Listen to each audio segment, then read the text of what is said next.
ngasi akhoi amuka hanna akhoi Dinesh ki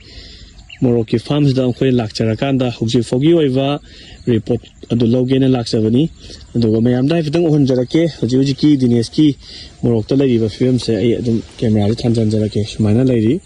yamna thuba matam da on mani aduga morok se kyam pali pande karam stage ta lairi ge habdo to ina kan da laiba morok sing se sumaina ji morok se duki mati hadi yamna pale pambi di yam pangchau chau bana tri do yam pale aduga thengna da laiba morok sing se dum hadi manung da morok faja na tamme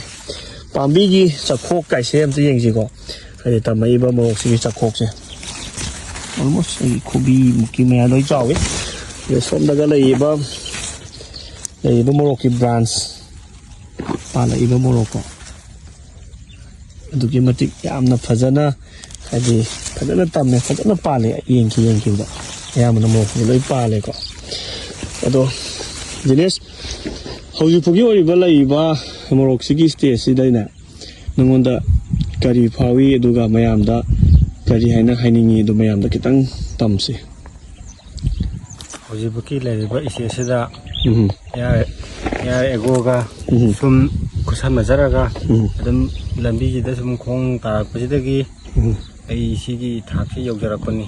ya egogi ngata sum tharaga sum laksabjida sigi thaki yogjarakoni duga sigi thaki yogujida jo duki mati nungaiba dum phaujei na hainin okay hadi ko Dinesh se morok ye thaba horokpodagi sena harakanda fully hadi air agro na hadi guideline tawrakanda dum yam toina mana question mayam hangakpa ado mayam dogi khoina fully guideline se air agro dagi pibne do mayam da khoina haijaningi si Dinesh hadi akhoi kaktana tawbuduna ngatana gi wana te ko hadi mayam da kitang hadi pot ama tawragadi fajana tanaraga hadi mailena ba department bu oiro hadi consultation hadi potugi matang da nainariba mai lena ba haitare ko aduga tanara kanda eni thaba ma taw ba se khoina sitangai fadabra haina khalli ko adu khaktani do huju pugi oiba Dinesh da lai ba moroki growth sidi ta sena ha kanda yam china pungning huningai oiba mawong amada lai rame ko sigi da mutta Dinesh na so yam kana hona bigi be da mutta Dinesh ko so mukana air agro gi mai kai dagi thagap to phongdok chiri Dinesh